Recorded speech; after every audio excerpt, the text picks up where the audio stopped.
Hello and welcome. I am your host, Danny Clayton, and this is Build Series Sydney. And I am joined now by Logie winner, homegrown hero, director, producer, thespian, and semi-professional surfer. Semi-professional? Oh, I wish. Okay, this is Myles Pollard, everybody. Round of Thanks, applause. Nice to meet you, Danny. I'm good. How are you doing? Yeah, pretty good. Yeah. Pretty good. Three coffees in. Oh, yeah, I know. We're both pretty vibed up on the old caffeine. Did I miss anything in that introduction, or are there some skills there that you'd like to add to that kind of very extensive list of skills? I think you pretty much covered it. I mean, that's the beauty of trying to exist in this modern world as an actor artist. You need to be multi-skilled and be flexible and adaptable and try and create your own opportunities. Now, also, you can add one, which is VO artist. I'm a VO artist. You're now going to be doing audiobooks. Yeah, I am. It's a huge sector. It's a really fast growing sector. Romantic fiction is a massive seller, and I'm loving the experience of it. Yeah, so can you tell me about the Brothers of the Brigade Station? This is a novel by an Australian novelist? Yeah, Sarah Williams. And you are now the voice of this novel. Can you tell us a little bit about the story for those who are not in the know? Yeah, well, I mean, it's a story set in rural Queensland, and a young city girl falls in love with a strapping country bloke and goes out into the station and realises pretty quickly that the guy that she's due to marry, she may not necessarily want him waiting for her at the altar. Okay. So she has to sort of answer a few big questions and falls in love with the landscape and the lifestyle, small country town, simplicity, something about that world she finds very attractive. So it's really well written. It's a beautiful setting with really common themes. What was it like doing voiceovers? Is it a bit like acting? Do you have to get into character, or is it something else? Yeah, I mean, there's a lot of crossover. I mean, I think, you read a script, you've got a book, a novel. It's not necessarily a screenplay, but I'm playing multiple characters. I think it's a faster process. It's a lot of it's on the run. You're playing females, males. There's age differences. Old men, old women, young people, teenagers. So there's certainly challenges there in terms of character, and at the same time you're really conscious of avoiding stereotype and cliche. I mean, you try to embrace these archetypes so that the story is clear, but at the same time trying desperately to keep it honest. So I found that challenge really exciting, actually. Yeah. And then you've got the intimacy thing, because you're so close, you're right up in here. It's not like on stage where you're talking to an audience who's a long way back, or even in film, you've got a lapel or a boom, but it's not in such close proximity, and the audience is not wearing headphones, listening to everything you do. Yeah, I mean, you're a father. You probably had a few times where you've had a chance to read for your son. Did that give you a little bit of experience? Do you do the voices when you're reading for Absolutely. Yeah, I love it. I've always enjoyed that part of being a dad, and I also do a bit of teaching as well. And I just love seeing kids, their faces light up when you tell a story orally. There's a really interesting process for people to hear the story. So yeah, I sort of fancied myself as a voiceover artist when I was telling stories to my 4 or 5-year-old. Yeah. So Stephen Fry is one of my heroes when it comes to audiobooks. Yeah. He's done some of my favorite books, Harry Potter, but also Hitchhiker's Guide to the Galaxy. And when I listen to him read, I'm like, I wish I could do that. I wish I could. Are there anyone that that you look up to? Is there any voiceover artists that you listen to and think, in the audiobook world, they're kind of my hero? No, not really. I mean, it's a new. I've only really just started exploring it. I listen to a lot of non-fiction as well, long drives. A bit of a nerd like that, but it's definitely a new experience. Yeah. What about books that you'd like to read? Harry Potter and Hitchhikers are already taken. I would love to. Yeah. I mean, animation too. Yeah. I would love to voice over animated characters. Yeah. I think that world's really exciting. So you actually signed up for the next 2 books, I believe. So Sarah obviously was a fan of your work. How invested was Sarah Williams, the author, in the way you read? Is there anything that she said to explain maybe what happens in the next books, or did she give you an insight into some of those characters? Yeah, she did. I mean, she always contextualised it. I mean, because she's based in Queensland and I'm in Western Australia, we often had a Skype link up. So I'm in the sound booth and I've got a computer in front of me, and there's Sarah's right there, so I can ask her questions about the character's background, or whether she wanted me to be more explosive in my anger or more restrained, or whether she would like me to play against some of the predictable emotional choices or embrace them. So she was always there acting like a director, which was good. Yeah, fantastic. Yeah. I mean, you yourself, you're a director, you're a producer, you've definitely had your time behind the camera while being on the camera. So, to my knowledge, there isn't really a movie from this book series. Do you think that there is? We talked about it. I mean, it's such, like I said, the popularity of the genre. Sarah's won a lot of awards in America too for her writing, and this style is really big in country America. I mean, they love it. So it's got a broad appeal. There's definitely demand for it. Yeah. I mean, I think it'd make a great series. Yeah. So that's it, the inside scoop. Myles Pollard directing, producing the next series. I've got about 5 things on the boil at the moment. I have to try put it in my intro. Yeah, I mean, my first experiences of your production ability and your directing ability does come from Drift. I mean, as we look at you here, I couldn't help but think you do look like Sam Worthington's brother. In this series, or in this movie, you did play brothers in the early 70s working out the surfing scene. I mean, that must have been a huge task, being on screen and also being behind the camera and directing everything as well. I mean, is that something you're still quite proud of? Is this an achievement that you're fond of? Yeah, absolutely. I mean, Drift was my first producing gig, actually. Morgan O'Neill directed that. And I played Xavier Samuel's brother in it. And yeah, it was daunting because the project from go to woe took, I think it was about 7 years to develop. And I'd never produced anything in my life. Michelle Bennett, who produced Chopper, I think she did... she's done a whole bunch of different things, but she produced it. So we were lucky that we had her expertise and another producer, Tim Duffy from America. But then having to try and marry up my responsibilities as an actor, which, a lead actor too in a show, in a big production. It was an $11.4 million film, shot on location, lots of action sequences. Trying to marry those responsibilities up with the bottom line, which was producing. I suppose the tough bit was because I was a producer. I had to give myself the crappy old trailer and green room to save money. I couldn't sit there and whinge about the schedule because I was paying myself to be there on set. Yeah. I mean, did you ever get self-conscious about your surfing? Because I'd imagine, because you can act, but sometimes you have good days and bad days out in the water. Were those shoot days, the surfing shoot days, a little bit daunting? Oh, very daunting. And the things, we had doubles, so we had doubles to do all the extreme sequences, but we still did a lot of the surfing ourselves, and it was tow-in too. So they put me, and I've been surfing it's easy. I'd never done it. Have you done it? Yeah, it's the best. Yeah, it's amazing, but it's not easy. Look at me talking like I'm Kelly Slater. Have you really done it? I have, and no, it wasn't as easy as I thought it would be. No, it's hard, and especially when you're being towed in by seasoned athletes who don't mind tucking into a big slab and will make it. For me, I think it was on about the 8th time I was whipped into this slab, and I got totally hammered that I was actually letting go and not doing it again because I just copped so many hidings. Yeah. So it was fun, but it was also a bit scary. Yeah. And it was cold. Yeah, it was freezing.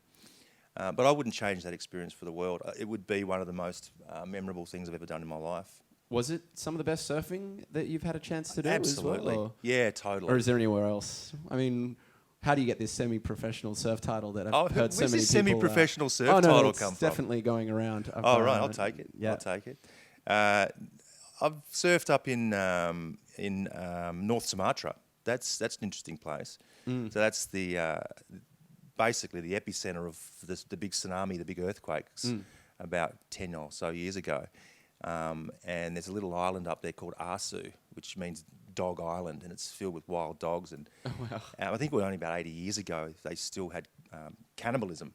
Wow. So it's frontier, Indonesian frontier lands. Okay. And so I've been up there twice. I went up there about 20 years ago before the earthquakes, and then I went up there about 3 years ago. Yeah. And the break had completely changed. The reef system is now about 1.5 meters higher.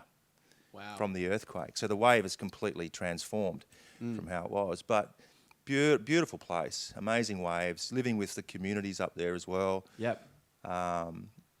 So, yeah, hopefully do more of that. Yeah. I mean, this does sound like some quite terrifying conditions to film. I mean, Dog Island doesn't sound to be overly welcoming. Rabid dogs running around. Yeah, well, pretty much. You've been pulling into slabs. Quite a frightening scenario while on set. Has there ever been other occasions where you've been genuinely scared while filming? Oh, Home and Away. I mean, it sounds like a joke, but it's actually really daunting. Really? The studio shoots. There's so many car crashes. Jeez. There's so many car crashes, so many serial killers, so many fires, fires, earthquakes, tornadoes. Yeah. Home and Away is a violent television It's show. a really dangerous place to be. Summer I'd Bay. move away. But it's so fast. So because it's so fast, you tend to have a lot of exposition. So lots of lines, little rehearsal time. You're in a really exposed situation. You have big long dolly shots coming in, multicam, hardly any rehearsal time, and so the expectation is you need to deliver quickly. Yeah. So your nervous energy is really high, Yeah. which affects your ability to retain the dialogue. Of course. And so you tighten up a little bit. It's not like you've got the luxury of just easing into it, take a few hours and do a few takes and big rehearsal period. Yeah, because so it's all on. You've been across all the soapies, Back to the Rafters, Home and Away, McLeod's Daughters, so even Water Rats. So Water Rats, I'm assuming you spent some time on boats, zipping around the harbour, a few stunts. Because you've worked on them all, which one was the most daunting? Which was the one that was the most tense? Look, McLeod's Daughters was great. It was the last show in Australia, I think, to shoot on film. And in those early days, we were doing a lot of our own stunts. We were riding motorbikes and riding horses. They sent us off to dressage out in Bowral for 2 weeks before the show to learn how to ride properly. I mean, the budget, I think, was about $480,000 back then a week to shoot. But we did all those action sequences ourselves. I mean, there was a comedy sequence where I had to fall off a horse. Oh dear. So the stunt guy put me in an armadillo, so a full shell. Over 2 weeks, I was taught how to fall properly, and then eventually I did the stunt off the horse. Oof. So, I mean, you never do that these days. Of course, actors are too expensive. Too expensive, and insurance Yeah. and all these sorts of things. So that was fun. It was scary. I mean, people did get hurt occasionally, but I found that sort of element really exciting. Do you see yourself as an actor who would be willing to get involved in stunts? Are stunts something that you chase? I'm anything. I mean, I'm an actor who just chases work. I mean, I think you're lying to yourself if you think you've got a lot of choice in this country as to the type of work you get. You take it because that's the nature of a cottage industry. Yeah. Really. So action sequences, love them. I mean, there's, I try most things in that space. The older I get, I suppose, the more cautious I would be. Yeah. But why wouldn't you? That's the fun stuff. Yeah, definitely. I mean, you were talking about those roles that when they're there, you take them. And I mean, we did mention how you've been on so many different incredible Australian soapies. In your time on all of those different soapies, did you have a favourite place? Did you have a one that you just really enjoyed? Yeah, there's so many different things. I mean, not the soapy, but I did a film years and years ago called Thirst, and it was a low-budget indie feature. The guy that wrote and directed it, Robert Carter, he was a novelist, and he sold his house to make this film. Wow. So he had a Dedication. bit of skin in the game. Yeah. And it was set in Broken Hill. Actually, I think it was shot just before Mad Max was shot. And so we were living remote in Broken Hill, shooting this film about four people trying to survive a really harsh environment. And as hard as it was one of the most joyful experiences on set I've ever had. We were all there, we were all committed. The schedule was really hard, But the script was brilliant. The performances and the actors were all great, and everything just came together. We had the biggest floods in 80 years, and it was a film about dying of thirst. So everything that could go wrong went wrong. I think the shooting schedule was stripped back by half because of time constraints. And yet everyone just, came together and delivered and created not just a great film, but a really good experience. Do you have an insight of what the Australian acting scene is like? Is it true? Is there a bit of a community? I think so. And I think more so. I think the TV industry's transformed. There's been a paradigm shift in the way in which we consume TV content. I mean, this whole setup is self-evident. So if you want to survive in the industry, you've really got to be proactive and autonomous and adaptive. So a lot of actors, a lot of my friends and colleagues are doing lots of things. They're producing, they're writing, they're directing. They're more entrepreneurial. And I think that really defines the Australian industry. So I think being, a little older too and having gone through it, there's a lot more respect for the process. Yeah. Having gone through the producing side of it or the directing side of it or the writing side of it, you just really value and respect getting something up because it's not easy. It's so hard to get something up and funded. Yep. And then seen. So, I mean, I love it. I've seen my friends who are developing things and going to a premiere of a film that they've written or directed or produced because it's really difficult. You have seen such a generational shift in the way that movies and television and content in general has been made. Yeah. So when you see those young actors and those people who are just breaking into the industry and want to become these professional thespians, what is the advice you give them? What do you tell them? Just keep working, keep grinding, keep developing content. I mean, there's a demand for content. That's the key. So the cornerstone of success is content. So if you can write or attach yourself to an idea, whether it's an option or whether you own it or you're producing it, then you can be a part of that process. And I think that's where actors... That's what we've learnt, I think, over the years, is take some ownership in the process. I mean, on that, I'd like to talk to you about all the work that you've been doing with students and, kids that are coming up in high school and they're trying to make that leap to college and whatnot, because you do seem to be working so much with the education sector.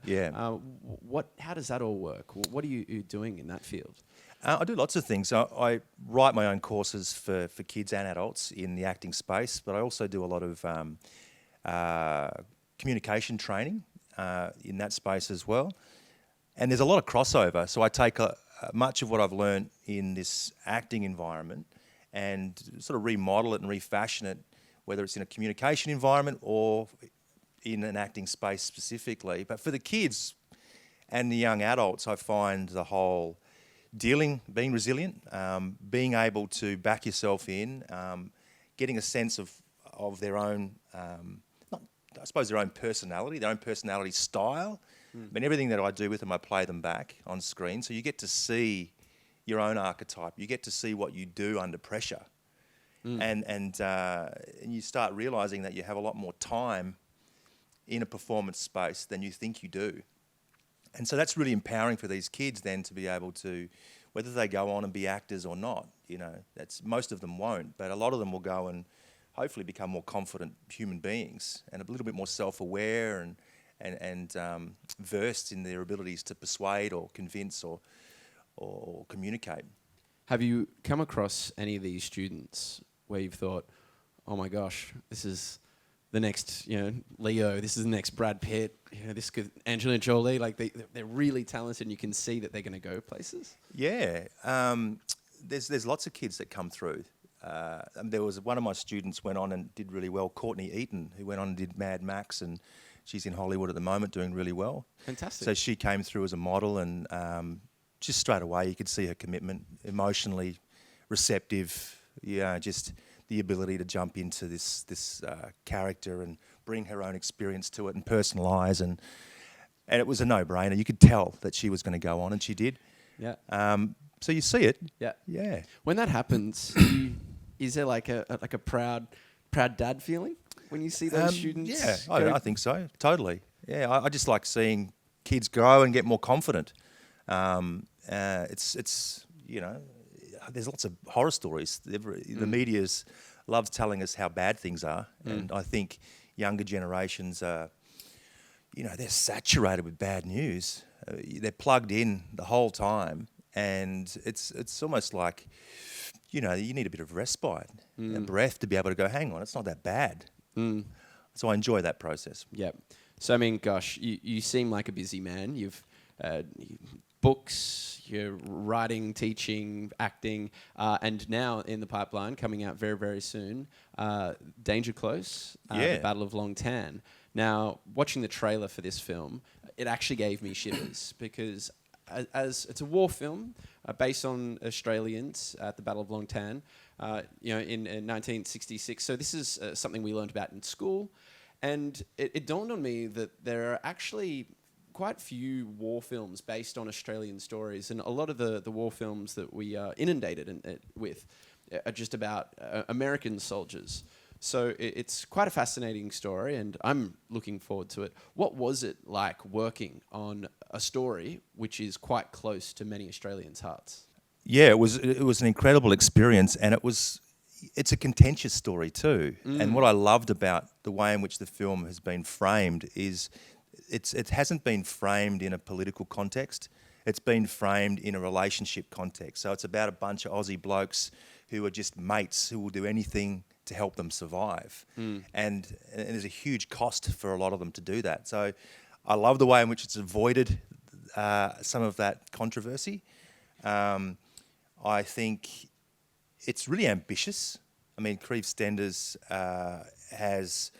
he's got all the fruit, helicopters, artillery, the whole bit, big studio shoots, big location shoots, weaponry, bombs, the whole bit. So being able to bring all that together, I think it's a $30 million budget, is really ambitious. Yeah. But to be able to make an action film that also resonates on a human level, that's what I like about it. Yeah.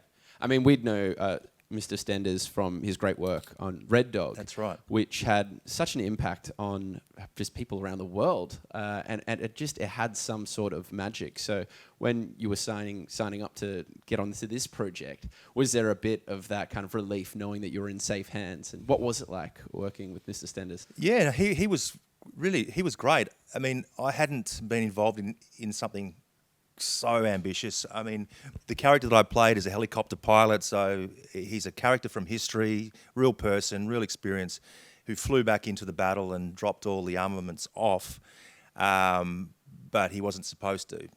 So a lot of my sequences were in the air, in the shell of a Huey helicopter, suspended from a crane, in a massive sound studio, just green screens everywhere. Yeah. So technically, it was difficult because all the eye lines, there's no one to speak to. It's frenetic, it's heightened. So being able to deliver that accurately was hard. But he was really good in that space technically with all that, and then the ability to find the truth in that as well, and to do it really quickly. There's no time. Yeah, it's so fast. It's like shooting. I'm finding this more and more with feature films. It's in the old days. It was you had space. You had your 5, 6, 7, 10 takes. One take and then get out. They move on. Yeah, we need to get this helicopter back to the airport. That's right. So I mean, a huge cast. Were there any particular people that you enjoyed working with, which you really bounced off? Yeah, look, I've always respected Anthony Hayes as an actor. So working with him and Richard Roxburgh and Travis Fimmel too, who did Vikings. Yeah. I think we're going to be talking to him on this show really soon. Yeah, so if you've got any dirt, please drop it on us now. He's a gentleman. Nothing. He's a clean dirt. slate. I'll tell you later. When we're not live. Nice. I mean, of course, it's a war film, so there's action, there's blood, there's choppers and gunfire. Did you have to do any training to prepare yourself for this role? Not much. I mean, a little bit the 2 days before we shot, in terms of the helicopter. So working out exactly how everything was mechanised and all the dials. I mean, otherwise you just sit there and you're just doing this, pretending to sort of fly a helicopter. Yeah. So they had a pilot there. showing us exactly what to press and when to press it, which was good. Okay, We didn't get emergency it. situation. We're in a helicopter. The helicopter pilot, he passes out for some reason. Could you land us in No. safety? No, gosh. You know what? Maybe. I mean, I've got the basics. I could certainly give it a go. Doesn't fill me with confidence. Don't worry, I've got the basics. I need more than that, Myles. No, sorry, mate. I wish I could. Okay, what about historically? I mean, this is something that I learned about at school. Did you have to really kind of delve back into the history books and read up about this story? Not really. No, I think I did. I actually listened to an audiobook about the Battle of Long Tan. Loves an audiobook. Yeah. And so I learned a little bit about it, but it was really about the relationships and about, the stakes of what was happening in that situation. It was about men trying to save their brothers in arms, and at what cost. And for my character, it was about going against the top brass, putting his career and everything on the line to do what was right for his mates. And so that, for me, that was about an emotional connection. I didn't need to do a lot of research on the war to connect with that. You just had to spend a lot of time in the pub with your mates. Pretty much. And go, this is how I'd feel if my mate was in I trouble. love you, mate. Yeah. Give me a beer. That's it. Now, we do have some questions Go that for are it. flying through. Yeah. So this is from an anonymous source. Heard a rumour that there is a reboot of McLeod's Daughters. Is it happening? Is it true? And will you be appearing? Please say yes. Hopefully. I mean, there's definitely a lot of chatter. The show got released in America on Amazon, and so it's got an American audience now, and it's growing. It's actually gone a bit viral overseas. I know there are conversations have been had with the powers that be. I don't sit at those tables, unfortunately. Otherwise, your projects and my projects would get up. Yeah, totally. But I think it's a great idea. I think there's still plenty of stories to explore in that space. What's happening with food supplies all over the world and exporting all our food. I mean, we could look at the drought. We could follow the story of some crazy vegans going on to these farms and trying to take back the goats. We could do anything. Will Ryan be coming back to this screen? Nick Ryan? Yeah. Oh, well, he didn't die, so I got a good chance. Okay. He's Not alive. Home and Away. It's not Home and Away. They didn't kill off your character. No, they didn't. So thank you, Channel 9.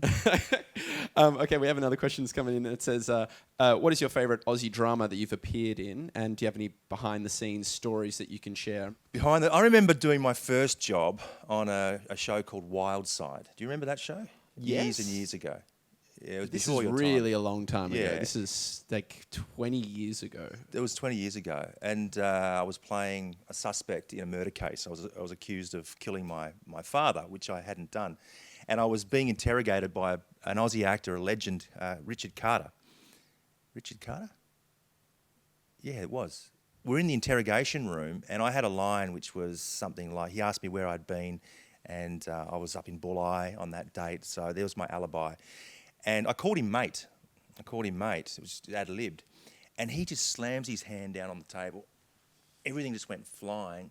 And he goes, unscripted, "I'm not your mate." And this was my first gig ever in acting. And I just was absolutely shocked. The cameras were still rolling, shot on film.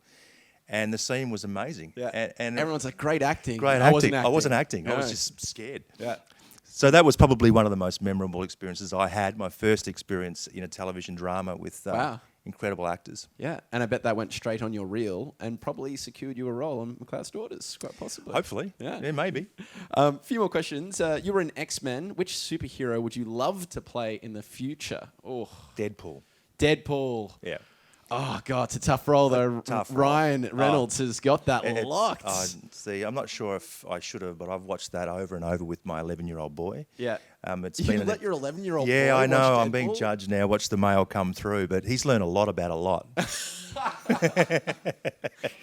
And he's a very mature 11-year-old. Okay. His mum doesn't like him watching it, and he watches it with me. So we get to unpick a few of the social issues that tend to come up when you're watching such a movie. What is next for Myles Pollard? What is in the pipeline? Yeah, well, I mean, I'm writing and directing and producing. I wrote and produced a pilot for a new factual TV series, 6-part series, a history project shot on a luxury adventure cruise ship called the True North, which travels around the Kimberley and in the most spectacular locations. So uncovering some of our lost history along the way. I've also written a 6-part drama series based on a short film that I wrote and directed that did well overseas. It's called Payne's Find, and that's about the genesis of a serial killer. So Wow. It's dark. It's set in a country location. It's outside the box, I think, a little bit. So I'm interested in that space, creating opportunities, creating TV shows, and whether it's factual or whether it's drama. And directing is where I want to go as well. Fantastic. Well, Myles, we're really looking forward to seeing you on screen, hopefully on McLeod's Daughters, who knows, and also listening to all your great audiobooks. We're very excited to see where you'll be heading next. Thank you so much for joining us on Build. Round of applause. Appreciate it, man. For Myles. This has been Myles Pollard right here on Build Series Sydney.